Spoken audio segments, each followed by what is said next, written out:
Hello there. My name is Diana Wonder Woman Bandoh, and I want to welcome you to the space you're in, a podcast where we talk about whatever it is we're talking about that day. Today we're going to be talking about it's the top of the year. People are making New Year's resolutions, and I thought it'd be cool to talk about one of my favorite things, organization. Right? It's such an exciting topic. But my little twist on it is um, organization, specifically decluttering. And yeah, I'll just get right into it. So, I am a life coach, and one of the things I do is help people get more of what they want in less time. And so, in order to do that, there's spiritual things that you have to do, and then there's just day to day things in the natural world that you have to do. And eliminating clutter is one of the biggest ones. Um, Not just, gospel according to me, but also according to like Eastern traditions like Feng Shui. Clutter is seen as one of the leading causes of failure in any endeavor. And so I just thought, yeah, that's probably a good place to start at the top of the year when people are making resolutions. Like, let's just talk about clutter, what it is, and what to do about it. And also, what I personally think is the hardest form of clutter to get rid of. And I guess let me take a step back. So, why this is on my mind is in the last month of 2023, I really got a strong, like, spiritual sense that I needed to be very deliberate about decluttering and like just getting rid of all of the things that didn't need to come into the new year with me. And so try to be disciplined. I wasn't as good as I could have been, but deleted emails, unsubscribed, went through clothes, donated things to a women's shelter, went through my makeup, threw a lot of things out that I just don't wear anymore, that I don't like. And then the craziest thing happened, like as I got to a place where I felt like, okay, like I think I'm almost done decluttering. Then it was like, spiritual guidance was like, okay, there's one more layer. And it was my friend circle. And so there is a person who I had been friends with since 2009 or 2008, and that friendship did not carry on into 2024. And it was a situation that honestly I did not handle as well as I think I could have. I'm saying it like that because I'm like, maybe I could have, maybe I did, but I don't know. I don't know. But I'm like, I'm not giving myself an A+ for how I handled that situation. But I'll tell you about it and you can be the judge. So um, there is somebody who came into my life 15 years ago, and we've had so much fun together and lots of memories and been out of town and get it. But I got to a point where I started noticing that it was just more and more and more obvious that all we had in common was the past. And for a while, I told myself that that was enough. Um, but the truth is, it's not. It's not. Like if you are on any kind of personal development journey, yes, you're gonna have your friends that like, it's not gonna be some deep philosophical, like what issues are you working through right now kind of thing. But generally, people need to be at like a similar wavelength, a similar frequency. So there's this principle called resonance and dissonance. And it's the idea that when there's two energy waves, so if you think of waves like in the ocean, so energy moves in waves, right? So a high vibration, it just means that like the wave goes up and down really high. Low vibration means closer to a flat line. So when two energy waves, when they go equally up and down, they're said that, their vibration is matching. So when two energy waves of matching vibration hit each other, the effect is called resonance. And basically, it amplifies the wave. So it goes up higher and down higher. So it vibrates faster, that the frequency is higher.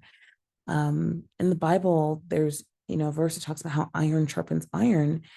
And so, yeah, so when you're in alignment, when you have those friends that are kind of like at your level, similar level, they make you step your game up and you make them step their game up, which makes you step your game up even more, which makes them step their game up even more. And it's great because you get to go on this really exciting growth journey together.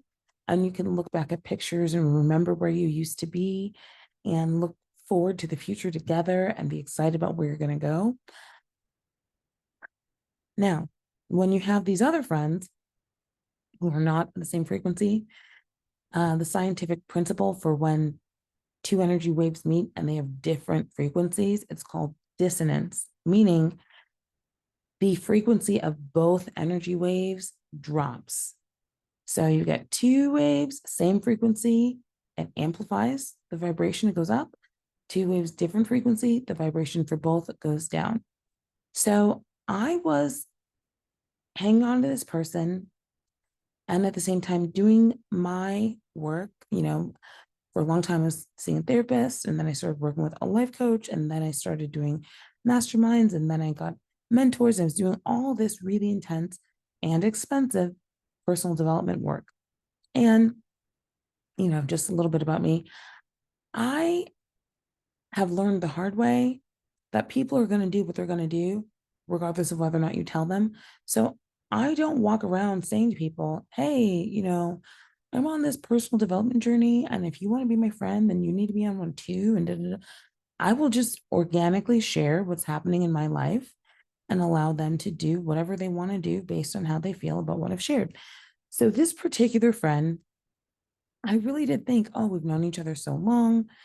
I'm going to share what I'm going through, and she will, want to like go on her own journey for herself, and she'll be that friend that, you know, we can be the resonant energy waves together. Um, but in the last like year or two, especially, it's become really obvious that she wasn't.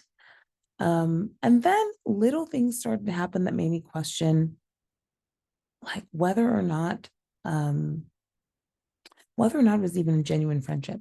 So I'm going to stop right there. So let me use my definition of clutter so that you know what I mean when I say that term, just in case it's different than what you mean when you say that term.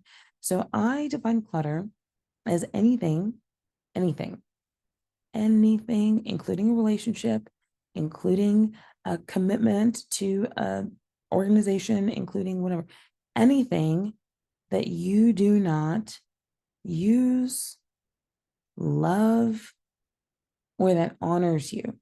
And by honors you, meaning honors you now, honors who you're becoming, honors you, as opposed to just pulls you into the past. So, for example, for women, one thing that's common up until a certain age is to have, those jeans from high school that you swear you're going to fit into again.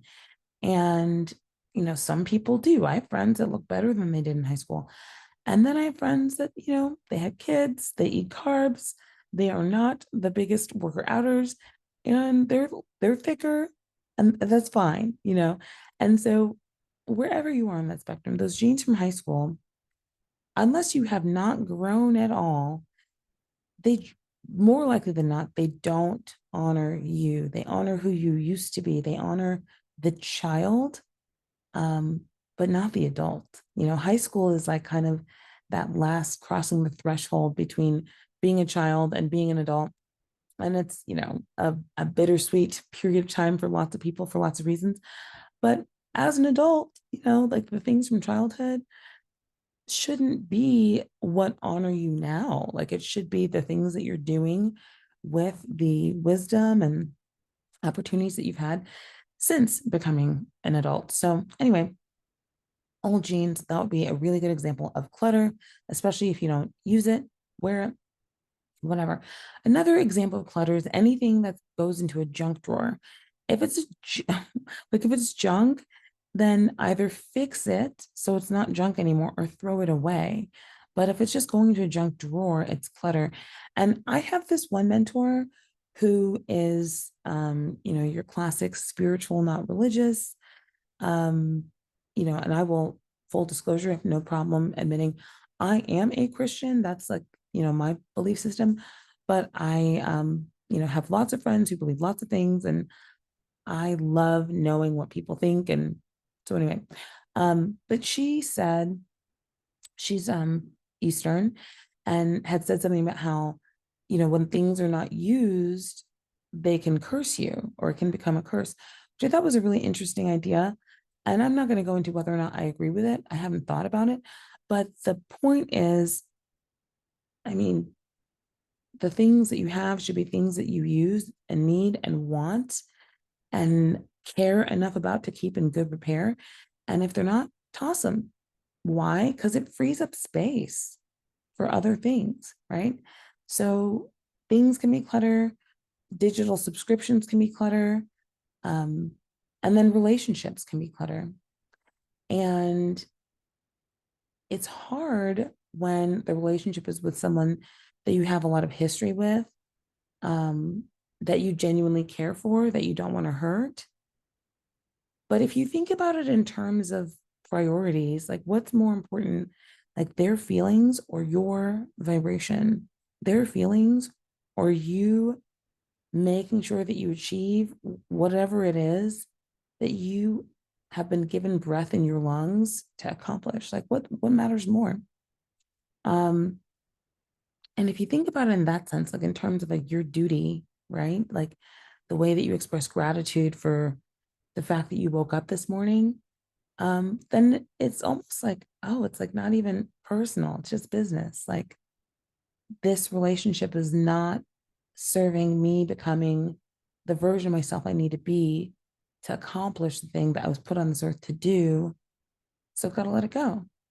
And so in my case, what happened is, um, I was just having a bad day. And well, I wasn't having a bad day, but I had a lot going on, a lot of heavy things. I had a friend whose husband had started chemotherapy that week. There were a couple big things going on. And the person was just being very unsympathetic. And because I've known them for a long time, I've known that that's just kind of how they are. And I've ignored it and haven't said anything at all in 15 years. This person's also younger, so I kind of look down on them and like in terms of like I thought of them as like a sibling. And so whenever they would be kind of selfish with me, I'd be like, oh, it's just like a little sister. But this day, I was like, wait a minute. When I met them 15 years ago, they were a child, but now they're a grown adult.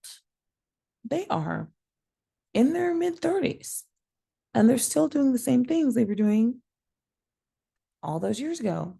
And I find myself constantly holding back and not wanting to say things, not wanting to share things because I'm not wanting to seem like, you know, preachy life coach friend.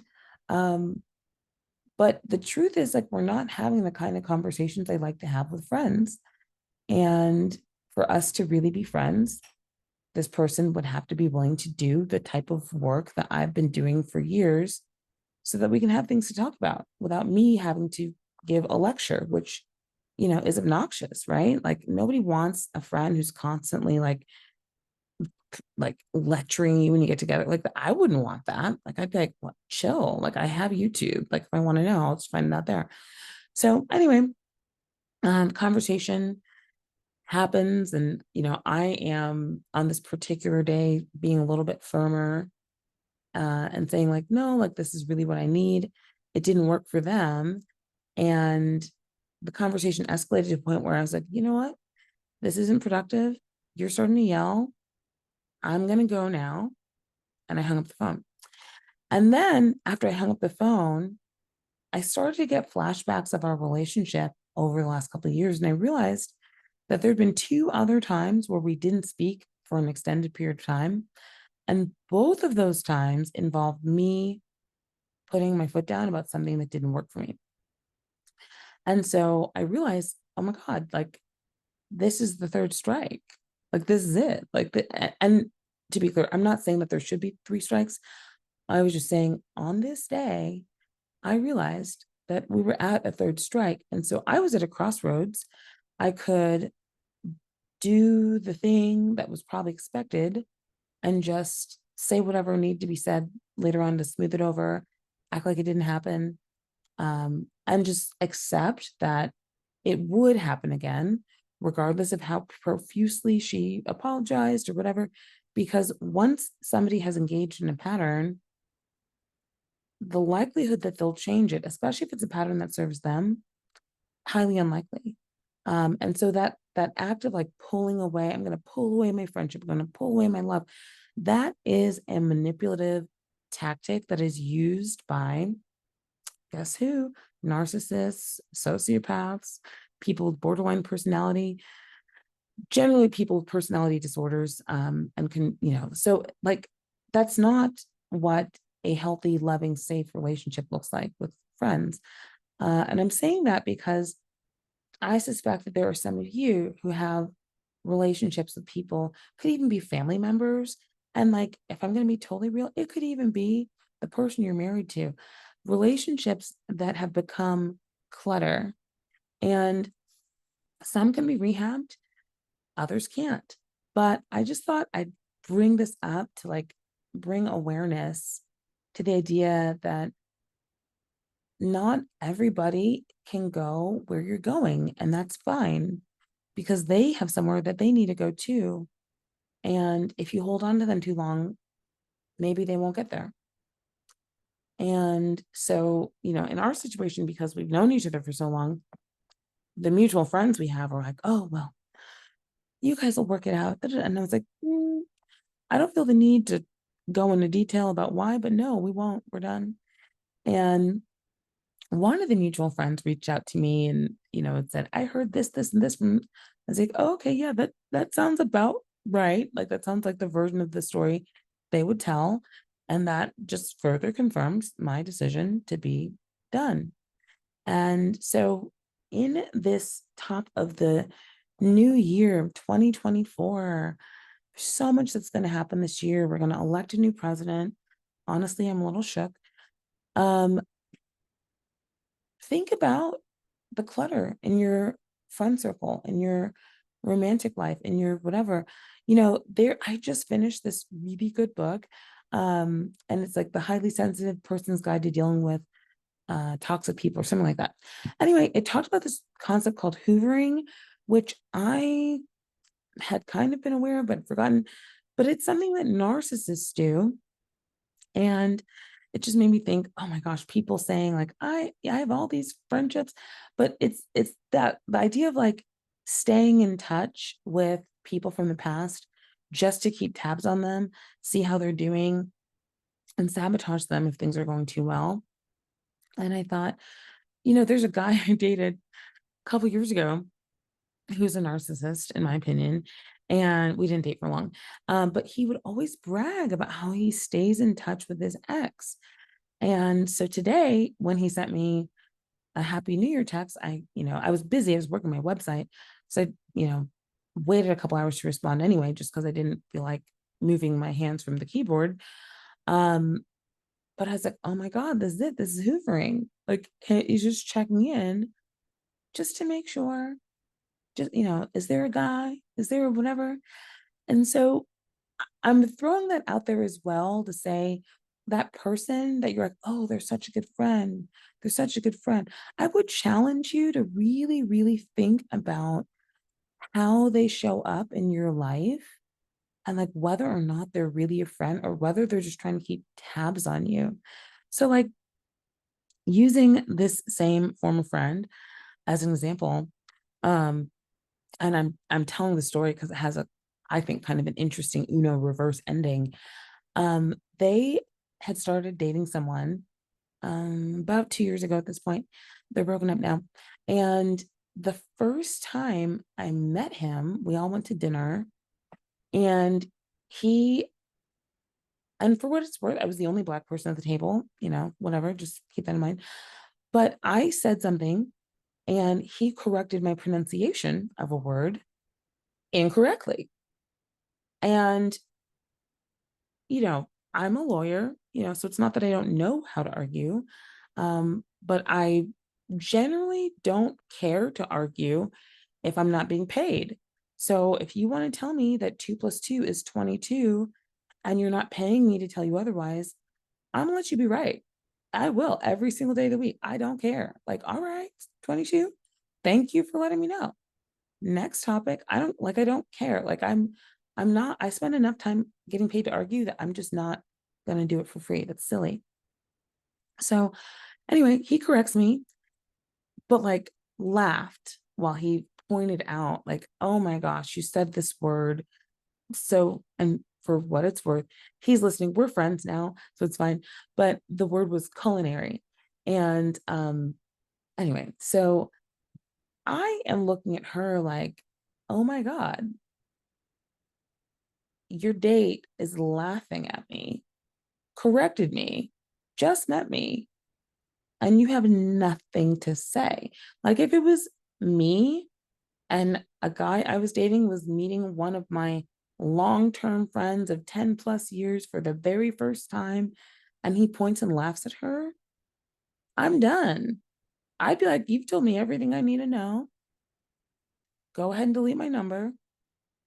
Thank you, next. Like that's what I would do. And but yeah, so not only did she not say anything, she also kind of like really wanted me to give him a chance and get to know him and yada yada yada. So here's the Uno reverse. So I get over it, let him know I'm over it. But first I let him know I was upset and whatever. And but anyway, I got over it, got to know him. Turns out we had more in common than she and him did. And so he and I are still friends. And like even after they broke up, I was like, I mean, you told me to be friends with him. I became friends with him. I was gonna just like never talk to him again. Now I'm not gonna unfriend him after because you broke up. Like, no, I'm listen, it's your bad. If you wanted me to not be friends with him, you should have left me alone. So anyway, he and I are friends, and he actually was one of the first people I called when I was like, I think I've ended this relationship. And anyway, um, but like that's not a friend, right? Like somebody who's okay with you getting pointed at, laughed at, publicly reprimanded for not doing anything wrong, and then wants you to like make up to the person who did it, right? So honestly, if I was smart, I probably would have pulled the plug, you know. Anyway, the point is, I am sharing these examples to get you to think about whether or not there are people in your life who you're calling friends out of sheer laziness. But if you thought about it, you'd realize they haven't been friends to you. They're not friends to you. They may not even actually like you. They definitely don't feel like you deserve respect. Um, and you might need to just, slow fade. Like certain people, especially if they're kind of toxic, you definitely do not want to have an interaction where you tell them, I notice this behavior and it makes me feel like you're not really my friend. Like, no, because what they'll do is turn it around on you. And I've known this person long enough to know they don't take negative feedback well. So it's just not worth having the conversation because they'll just blow up. So I spared myself and just, you know, decided to be done. Oh my gosh, I keep going back to the story. So actually what happened is the next day she texted me after I hung up the phone and texted and was like, hey, can we talk? And I was like, yeah, I'll be free tonight. And so that evening we got on the phone and I meditated before the call. So I was like very calm, at peace, grounded, indifferent, open to just respond to whatever came up. And, you know, she came onto the call very activated.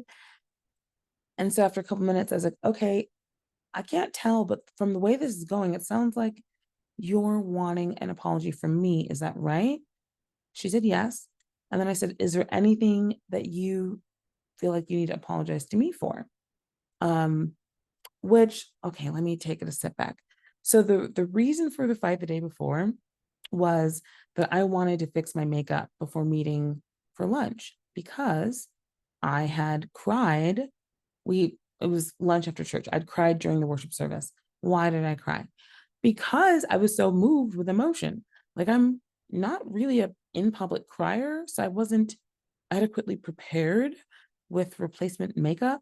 But I definitely did not want to go to a restaurant with a streaky face. And this particular friend is very attractive, in my opinion, and she, takes care of herself, likes to look really good.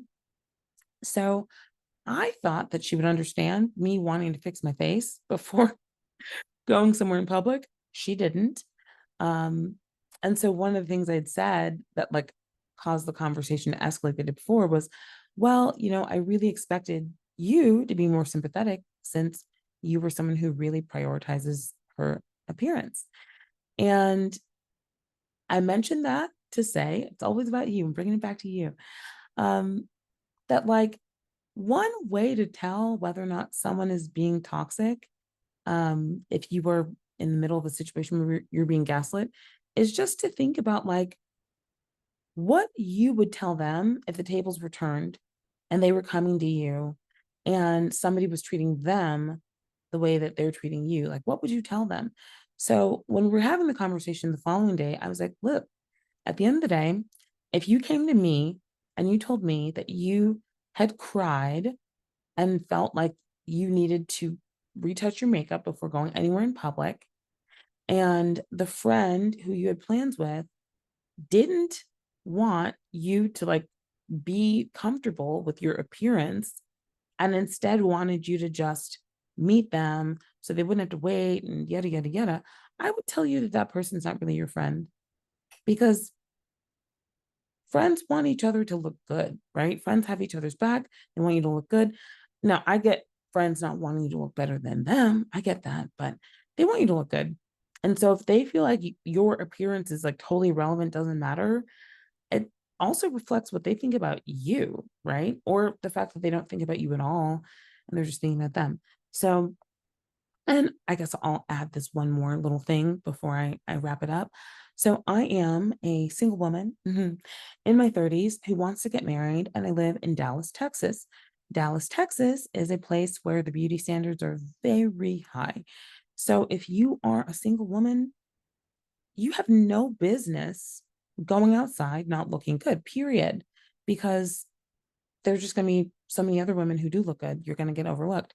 And if you know what you're doing, you should be able to get a date anywhere without needing to like go somewhere in particular. So this particular day, we're going to go to this place that is, it's fast casual, but it's healthy.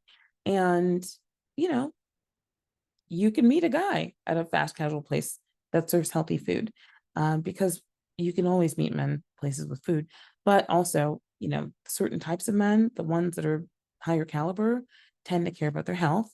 And so fast casual places, great place to meet men.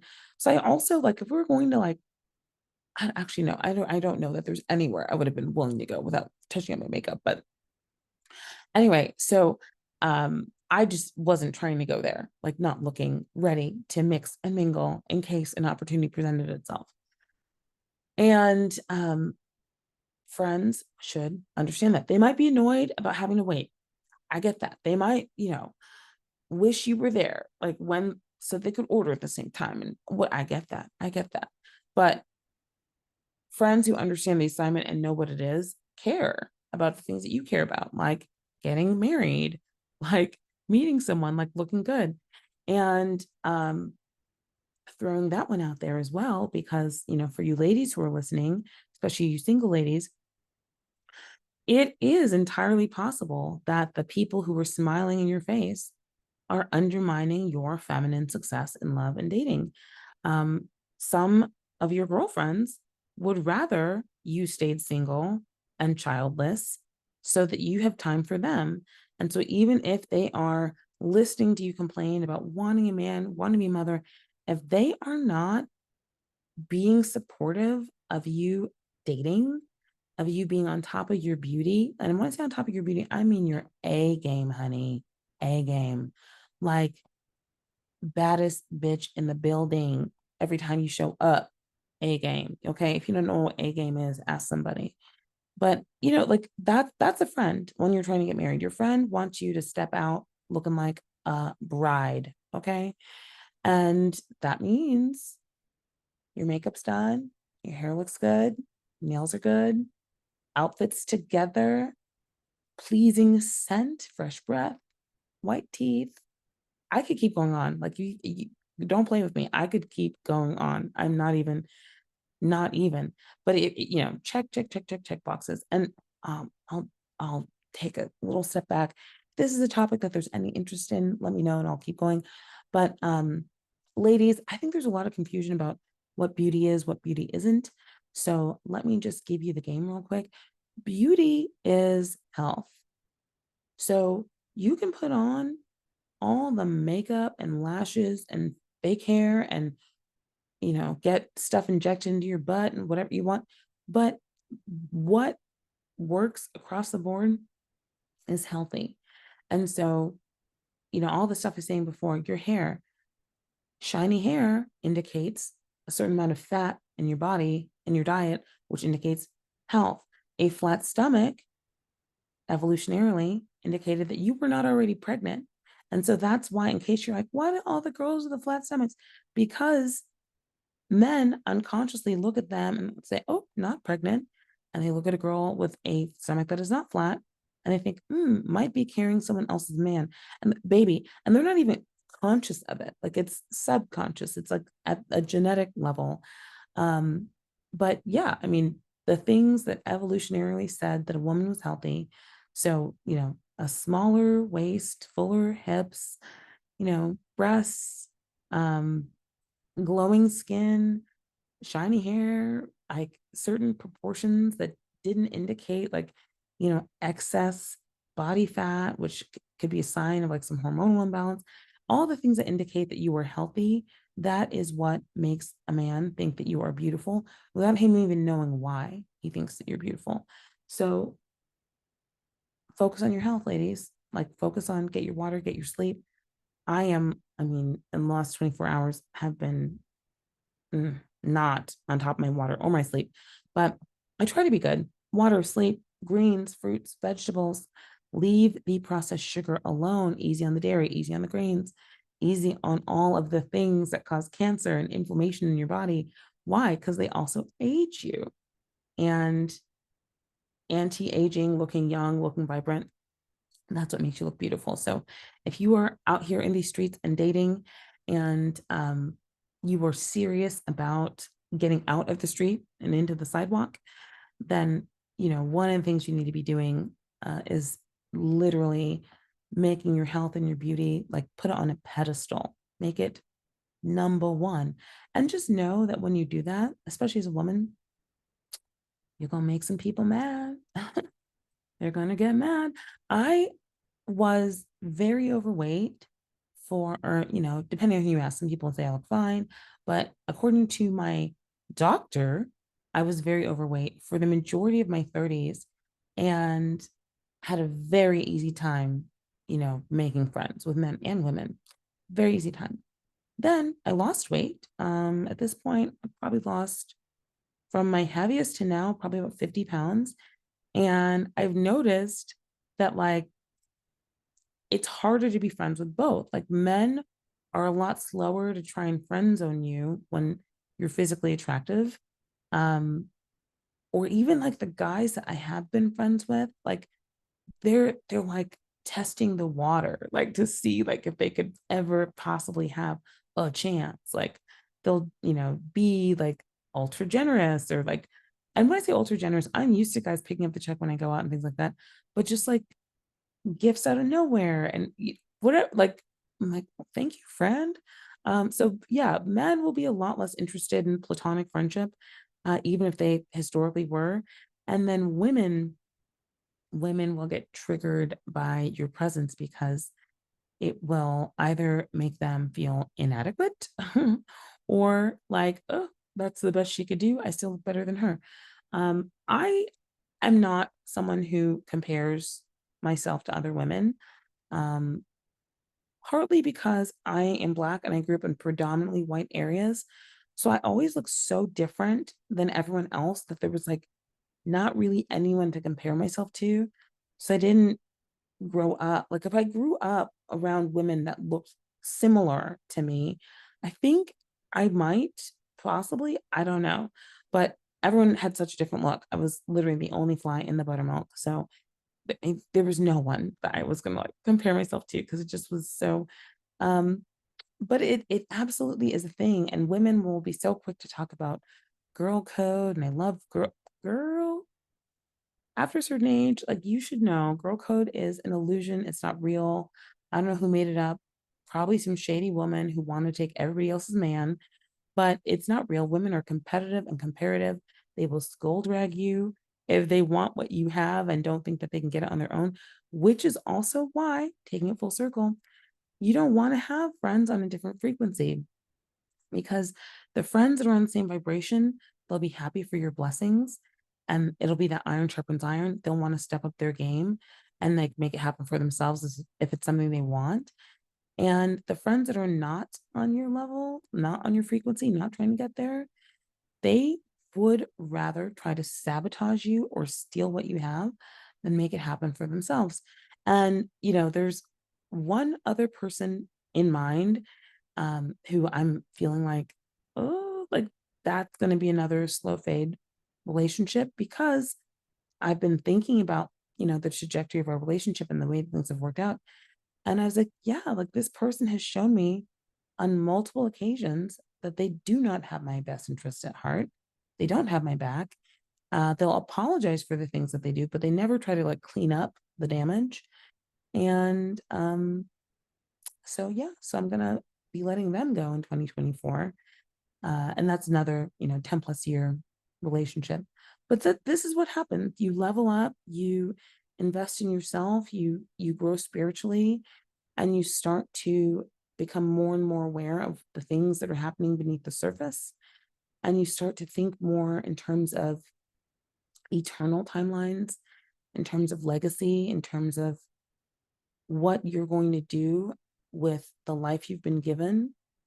And when that becomes important, holding on to people just because you've known them a long time doesn't even make sense anymore, you know? Um, so I was at dinner on Friday night. This is the last thing I'm going to say, and then I'm going to go. I was on dinner on Friday night, and I was having a conversation with a friend's daughter who I just adore. She's so beautiful, and I've known her, another long term friendship, 12 years, but she's a freshman in college now. And I was talking about people and how there's really like three categories of people who you will meet in this lifetime. And as long as everybody stays in their right category, they'll never become clutter.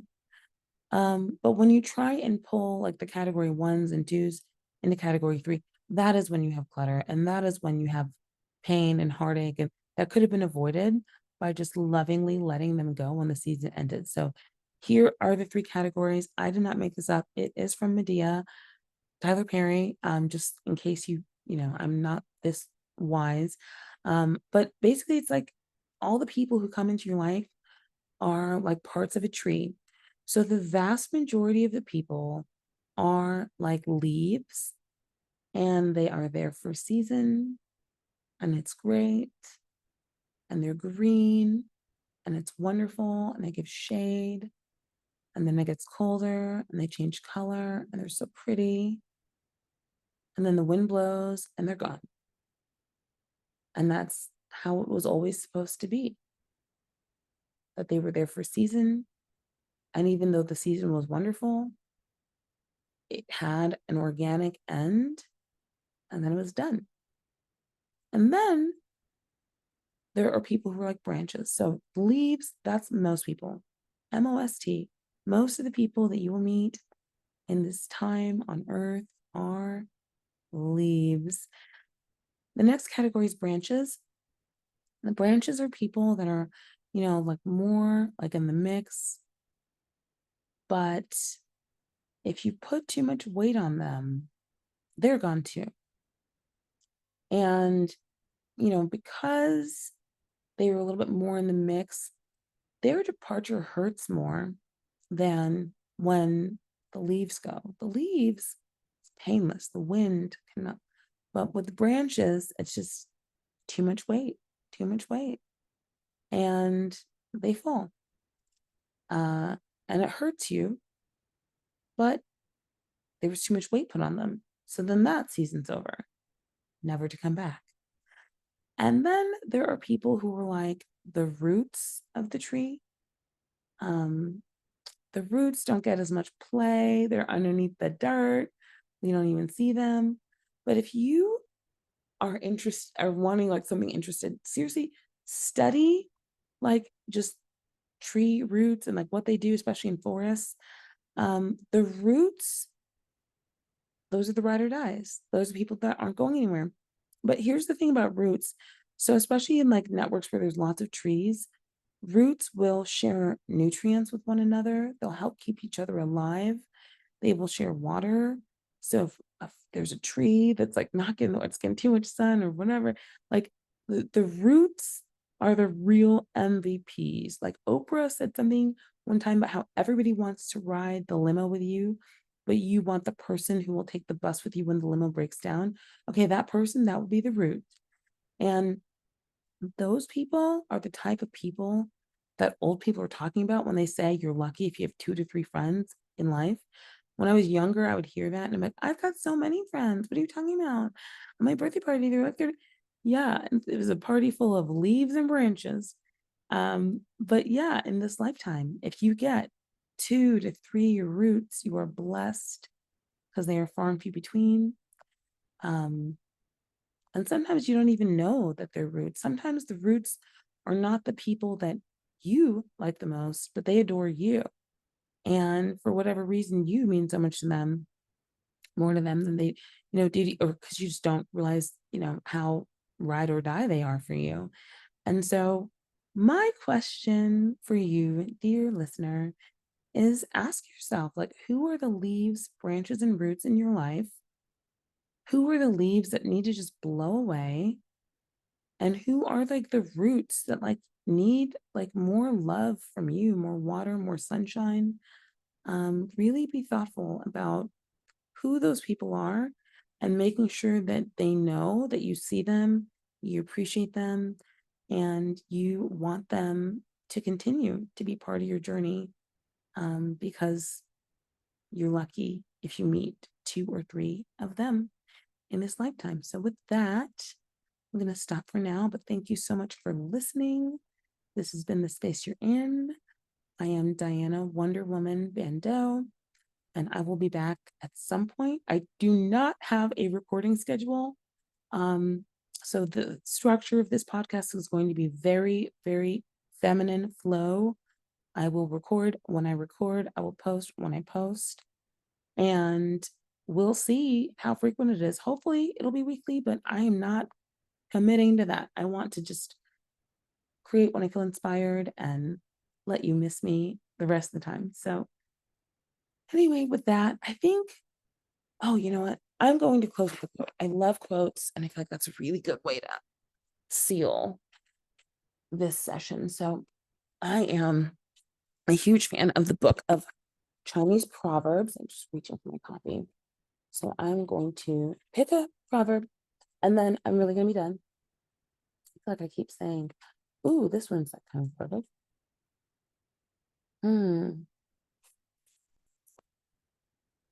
I said one proverb. I'm going to read a couple, and then I'm going to go. Seriously. So the first one is, the scent of a rose will always stay on the hand of the giver. Better to drink the weak tea of a friend than the sweet wine of an enemy. When someone gives you a drop of water, reward him with a never-ending source. And behind an able man, there are always other able men. Okay, that last one's for you ladies. If there are not other able men behind them, girl, leave them alone. The book of Chinese proverbs don't come from me. Okay, now I'm done. Thanks for listening. And I still don't know what I'm supposed to say at the end of a podcast. So if you follow me on Instagram, It's at Office Hours with Wonder Woman. Feel free to let me know. Because I think that's really what the issue is. Like, I'm not sure how to end this. I thought the Proverbs would do it, but it doesn't really feel quite right. So I'm just going to do another awkward ending. So it's been fun for me. I hope it was for you too. I hope you learned something. And I would really appreciate if you would share this with the roots in your life. That's all for now. Bye.